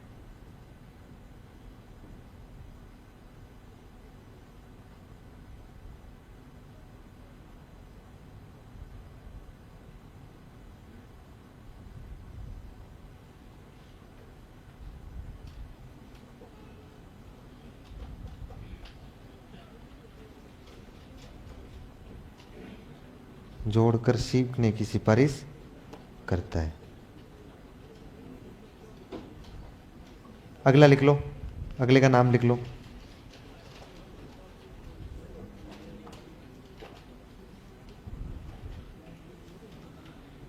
अगले में केवल नाम लिख लो। प्रयोजनीय, प्रेरकीय या हार्मिक। ये हार्मिक अपने आप में इंग्लिश का वर्ड है। हार्मिक लिखना चाहो तो लिख लो HARMIC, MIK, हार्मिक। ये अपने आप में ही क्या है, इंग्लिश का वर्ड ही है। हार्दिक नहीं है, हार्मिक।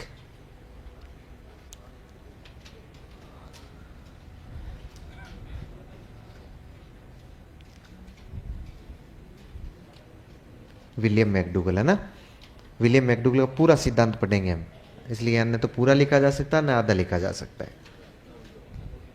बस इसका हार्मिक ध्यान में रखना ना, मेन महत्वपूर्ण है ये 5 संप्रदाय, ये 5 संप्रदाय ज्यादा विकसित हुए हैं। ये बताओ तो, संरचनावाद के प्रवर्तक कौन है?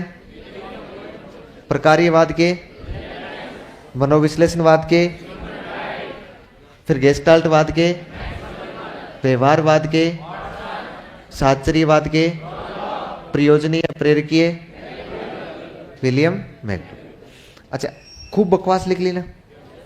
अच्छा, थोड़ी सी बकवास और बाकी है, तो आप कहो तो आज ही लिख के पाप काटते हैं उसका, है ना, क्योंकि उसके बाद फिर मतलब फैक्ट रहेंगे ही नहीं अपने मनोविज्ञान में, उसके बाद कॉन्सेप्ट ही कॉन्सेप्ट रहेगा। थे तो आज भी कुछ कॉन्सेप्ट, लेकिन अपने को समझ में नहीं बैठे, क्योंकि अपने इतने परिपक्व हुए नहीं, उन चीज़ों को समझ नहीं पाए। हम 12वीं पास कर करके यहाँ आ गए, तो फिर वो चीज़ें थोड़ी सी मुश्किल से समझ में आएगी, आसानी से समझ में नहीं आएगी। सिगमंड फ्राइड ने बेचारे ने पूरी जीवन खपा दिया था, तब जाके उसने पता लगा कि अचेतन मन में दमित इच्छाओं के कारण कार्य करता है। तो अपने को भी एक दिन में कैसे समझ में आ जाए। फिर भी काम काम की बातें हमने सीखी है, प्रकृति देख ली है, क्षेत्र देख लिए है ना, थोड़ी सी बकवास और बची है, और उस बकवास को भी आज लिख लेंगे, उसके बाद कभी भी फैक्चुअल बातें लिखेंगे ही नहीं, कि रजिस्टर में ही नहीं आएगी अपने फैक्ट वाली बातें। लिखे? चलो तो लिखे, तो हेडिंग लगाओ, हेडिंग लगाओ, प्रमुख पिताजी, मतलब प्रमुख जनक।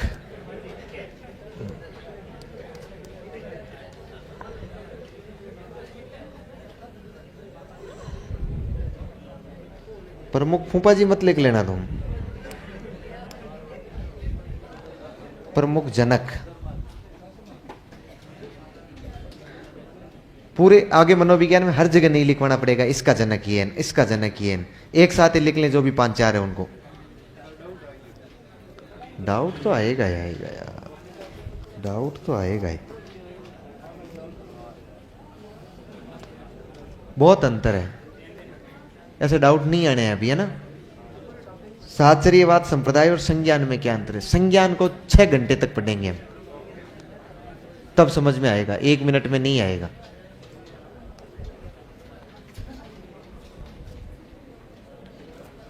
अभी वाले जो मैंने आपको थोड़ा थोड़ा ओवरव्यू बताया ना, उस हिसाब से डाउट आ रहे हैं ना, तुम निश्चिंत रहो, सारी चीजें क्लियर होगी तुम्हारी, लेकिन एक साथ कभी नहीं हो सकती, है ना। फिर लास्ट में मैं एक डाउट सेशन भी रख लूंगा, तुम अपने थोड़े बहुत जिज्ञासा हैं उनको नोट करते रहना। याद तो नहीं रहेगी आपको, क्योंकि आज जो जिज्ञासा उत्पन्न हुई है वो कल भूल जाओगे आप, तो उनको नोट भी करते रहना। प्रमुख जनक लिखो तो, मनोविज्ञान की जननी, पहले मां लिखो, मनोविज्ञान की जननी कौन है? बहुत अच्छा, दर्शन शास्त्र।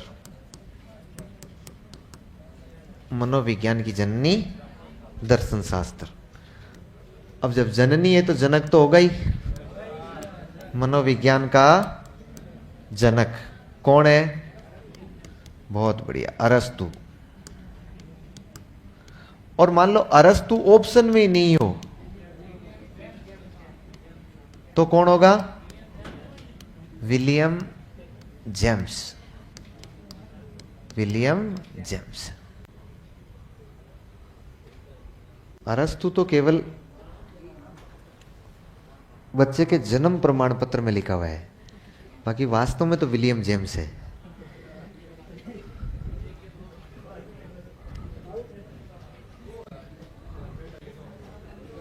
हाँ, नहीं, 2 नहीं, एक और है अभी, रुको तुम।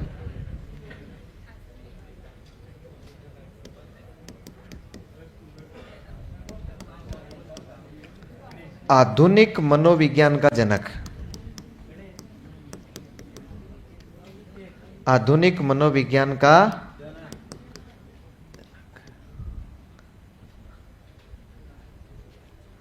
जनक पर बहुत जोर दे रहे हो। जनक बनने के लिए पढ़ना पड़ेगा। हाँ। आधुनिक मनोविज्ञान का जनक कौन है? William Wundt.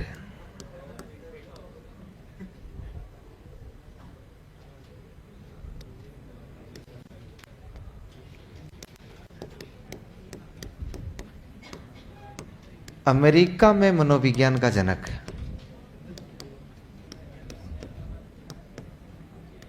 विलियम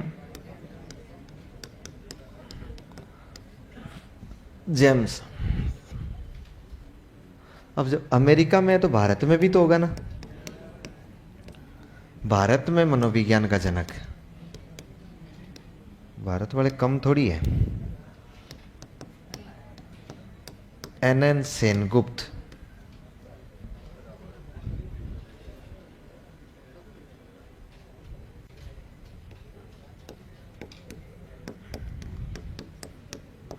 प्रयोगात्मक मनोविज्ञान का जनक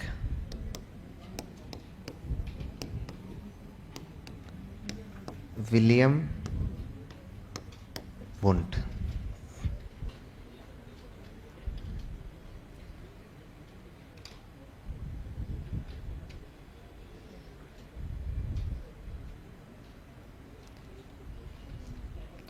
इनको समझना भी जरूरी है भाई, ऐसा क्यों विवाद क्यों चल रहा है ना।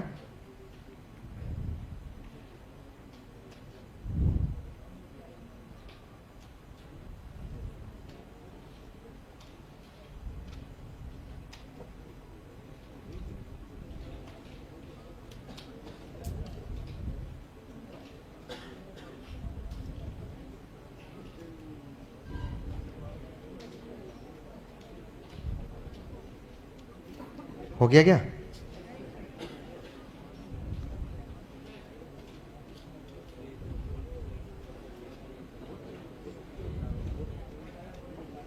है लिखा ना एक बार।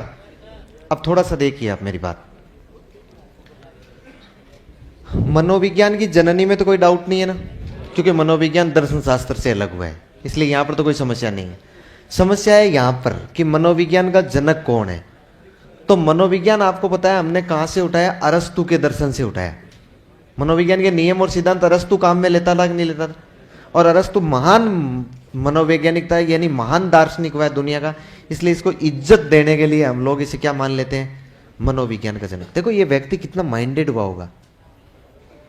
ये मनोविज्ञान, ये अरस्तु उस टाइम में कितना माइंडेड हुआ होगा। आपने जीव विज्ञान पढ़ा है? उसका जनक कौन है? अरस्तु। पॉलिटिकल में सर्वाधिक सिद्धांत किसने दिए? अरस्तु ने दिए। दर्शन में तो पूरा का पूरा अरस्तु ही भरा हुआ है, सारी जगह अरस्तु ही है। दर्शन में तो अरस्तु के अलावा बात ही नहीं जाती है। इसका मतलब व्यक्ति कितने इंटेलेक्चुअल हुआ करते थे उस टाइम में। तो अरस्तु जो है, ये अरस्तु इसका जनक हो जाएगा। फिर देखना है अरस्तु के टाइम में जो मनोविज्ञान था ना, वो मनोविज्ञान तो था प्राचीन मनोविज्ञान। प्राचीन मनोविज्ञान था। वर्तमान टाइम में चल रहा है कौन सा मनोविज्ञान? आधुनिक मनोविज्ञान। तो आधुनिक मनोविज्ञान पर वास्तव में आधुनिक मनोविज्ञान का यदि अरस्तु कहे ना, तो हम लोग किसको कहेंगे? विलियम जेम्स को कहेंगे। इसलिए यदि ऑप्शन ए में आए अरस्तु तो ठीक है, अरस्तु नहीं मिले तो किसको करके आना है? विलियम जेम्स को। कोई डाउट है क्या? आधुनिक मनोविज्ञान का जनक। अब यहां पर विवाद उत्पन्न होता है। वास्तव में हम लोग मनोविज्ञान को दो टुकड़ों में बांटते हैं। प्राचीन मनोविज्ञान हम बांटते हैं 1879 से पहले का मनोविज्ञान, जब वो विज्ञान नहीं था। भाई प्री साइंटिफिक पीरियड मानते हैं उसको, और साइंटिफिक पीरियड या आधुनिक मनोविज्ञान की हम शुरुआत मानते हैं 1879 से।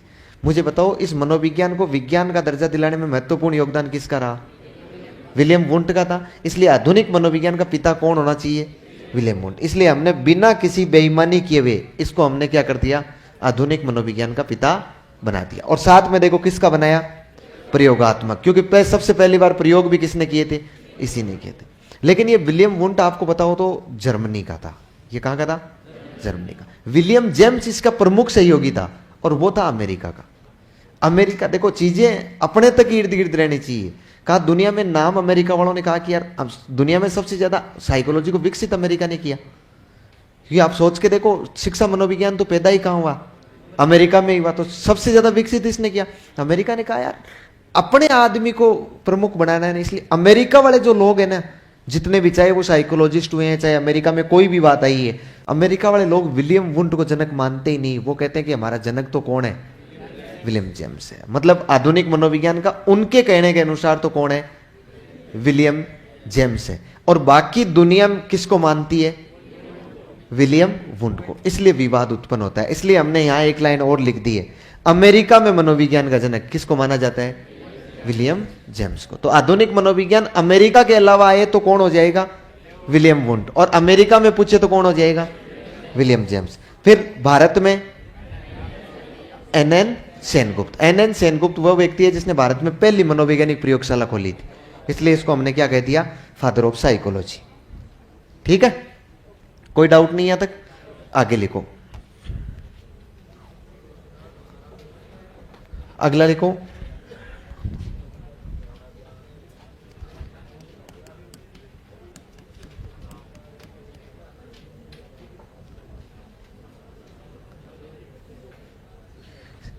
संज्ञानात्मक मनोविज्ञान का जनक।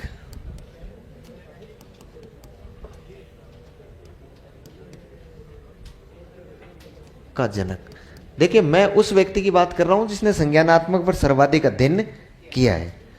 कौन है, जीन पियाजे। Very good. इस संज्ञानात्मक को ही बोलते हैं विकासात्मक। तो विकासात्मक मनोविज्ञान के जनक है जीन पियाजे, इसी को बोलते हैं।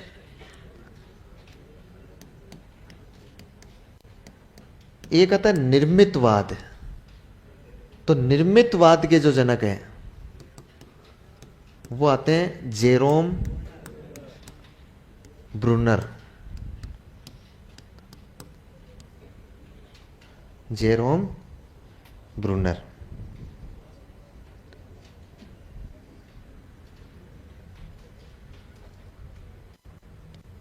Jerome Bruner.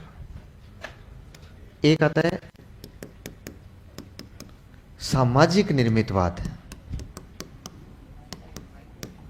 Very good. सामाजिक निर्मितवाद के जनक है लेव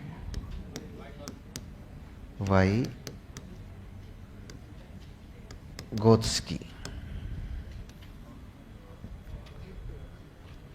लेव वाई गोत्स्की।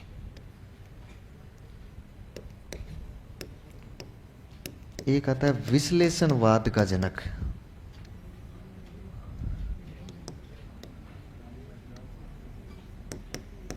युंग। एक आता है नव मनोविश्लेषणवाद।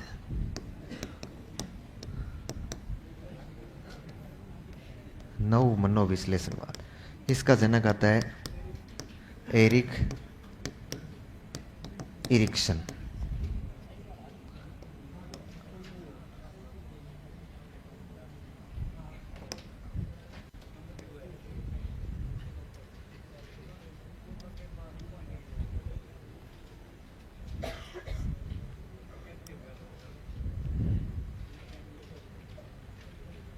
एरिक इरिक्सन हो गया। और इसके अलावा लिखो तुम किशोर मनोविज्ञान का जनक। किशोर मनोविज्ञान का जनक स्टैनली हॉल। परिभाषा तो याद ही हो गई इसकी आपको, बीएड में ही हो गई थी। तूफानों, संघर्षों, झंझावातों की अवस्था। बाल अपराध मनोविज्ञान का जनक। बाल अपराध मनोविज्ञान का जनक सीजर लाम्ब्रोसो। सीजर लाम्ब्रोसो।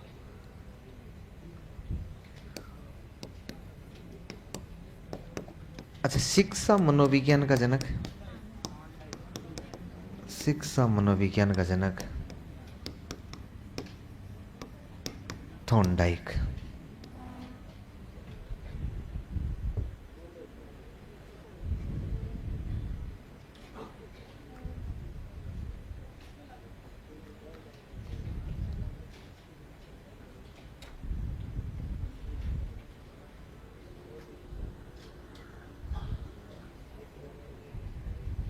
लिख लिया?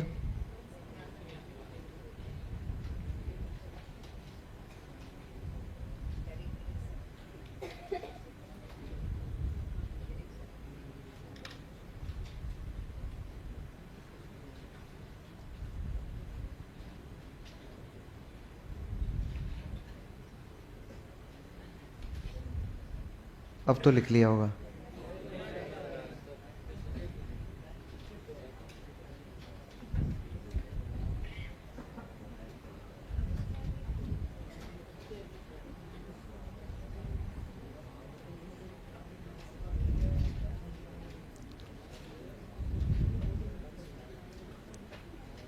बस यही फैक्ट है ना, मनोविज्ञान में इससे ज्यादा कुछ भी याद नहीं करना है। मैंने सोचा एक साथ ही लिख लें ताकि बाद में माथा फोड़ी नहीं रहे अपने।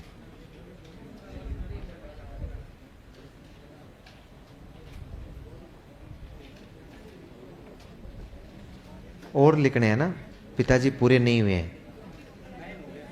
टाइम हो गया, 2 पिताजी तो लिख ही लेंगे, इतने ही बचे हैं। आगे चला जाऊं मैं अब?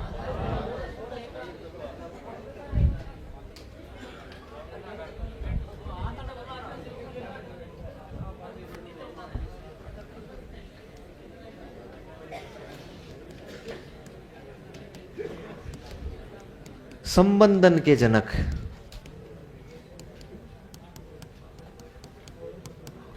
थॉर्नडाइक। आज टेस्ट है क्या आपका? है? टेस्ट हो गया?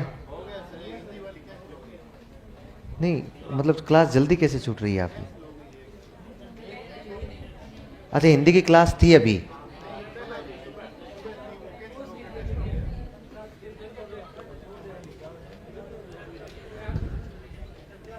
नहीं नहीं, वो तो मेरे समझ में आ गया, लेकिन ये क्लास थोड़ी जल्दी क्यों कंप्लीट हो गई, ये कह रहा हूं। पहले यहां टेस्ट था, अब वो टेस्ट हो गया पहले। हाँ।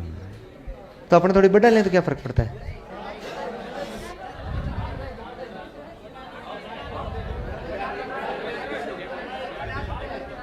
सवा 6 तक कर लेंगे।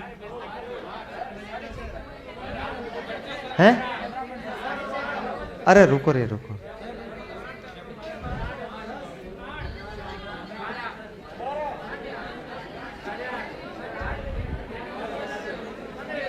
अरे थोड़ा महिला शक्ति को भी सुनने दो यार, आपकी बकवास तो मैं रोजाना सुनता हूं।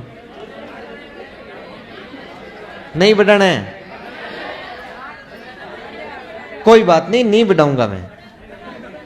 कोई बात नहीं, नहीं बढ़ाऊंगा ना। जितना कम हो सके उतना कम करते जाओ। नहीं नहीं, हमें अगली वैकेंसी में भी तो स्टूडेंट चाहिए ना। ऐसे कैसे करोगे फिर, सब के सब अभी पढ़ जाओगे तो। एस टाइप अनुबंधन का जनक कौन है? पावलोव। आर टाइप अनुबंधन के जनक कौन है? स्किनर।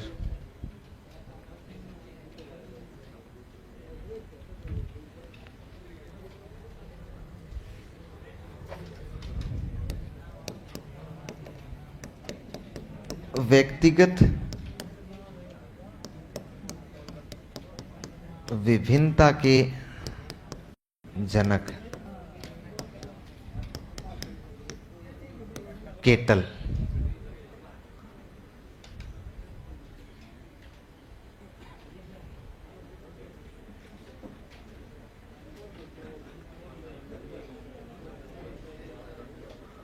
हो गया क्या? कोई बात नहीं, तुम्हारा आज कोई मन नहीं है ना, तो हम कल समझ लेंगे इनको।